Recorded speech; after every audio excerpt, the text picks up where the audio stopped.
Hello, my name is Burke Hedges, author of the best-selling book, The Parable of the Pipeline. I open my book with a story about Pablo and Bruno, who take two very different paths in their quest for financial independence. What you're about to see is the delightful animated story of their adventure. So, sit back, relax, and enjoy the life-changing lessons in The Parable of the Pipeline.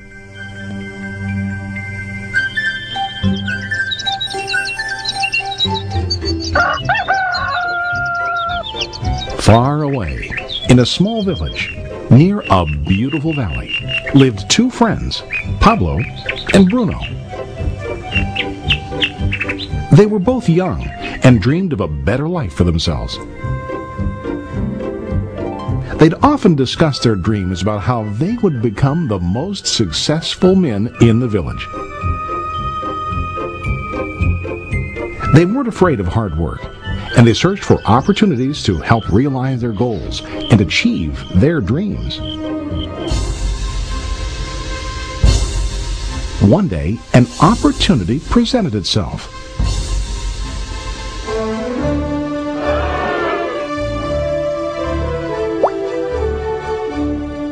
The mayor of the village decided to hire two people to bring water from a spring up on the mountain, across the valley, back down to the village. They were to be paid based on the amount of water delivered to the village. Bruno and Pablo enthusiastically got to work. Every day, from morning till evening, they carried buckets to and from the spring. They worked hard, carrying water to the village. In the evening, they'd return home with their day's wages.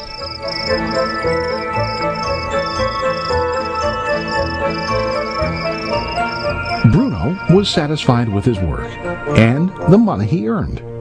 He was sure that with this work he could achieve his dreams. Bruno thought that to increase his wages he could use bigger buckets to bring more water each trip.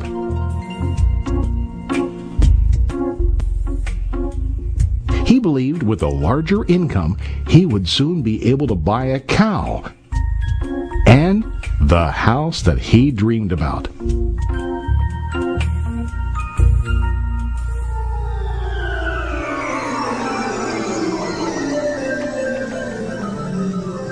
Now Pablo was not satisfied. At the end of the day, his back and hands ached, and he was exhausted. He was looking for an easier way to earn more. One day an idea occurred to Pablo. He imagined building a pipeline to deliver the water from the mountain spring to the village.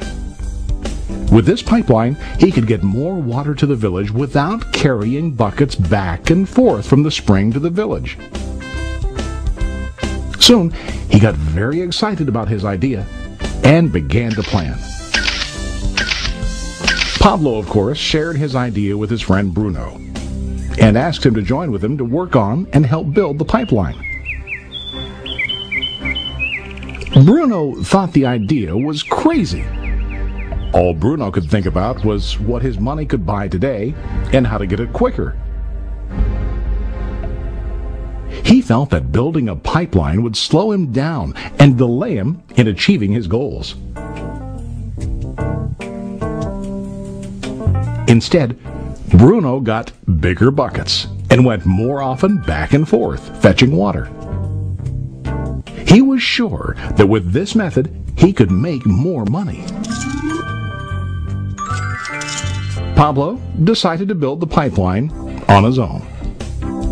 He understood that it would not be easy to build, and it would take time to complete the pipeline. Pablo knew that it could take several years to finish, but he set his mind on his goal. Every day he worked and carried water like before. But on weekends and during his spare time, he worked hard to dig in the rocky soil and build his pipeline. In the first month, there was little to show for his work.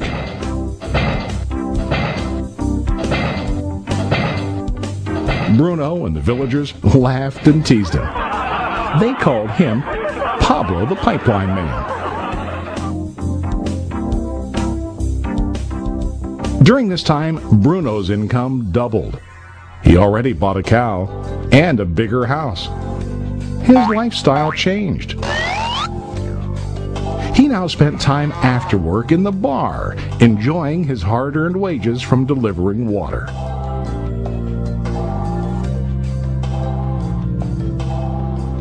What Bruno didn't realize was that his body was starting to stoop from carrying the heavy buckets every day.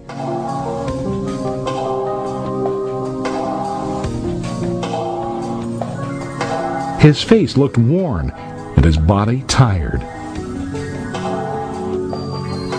Soon, he began to carry less and less water due to the wear and tear on his body.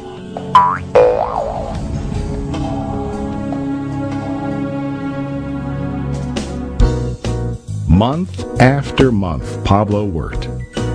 Soon a year passed, and then a second year. Finally, Pablo finished his pipeline. He now used his pipeline to deliver water to the village instead of carrying buckets. Pablo was now earning more money than ever before. The water continued flowing to the village, while Pablo wasn't working. While he slept and ate, the water flowed. Pablo was happy and proud of his insight, persistence, and hard work. Now his income flowed as long as the water flowed through his pipeline.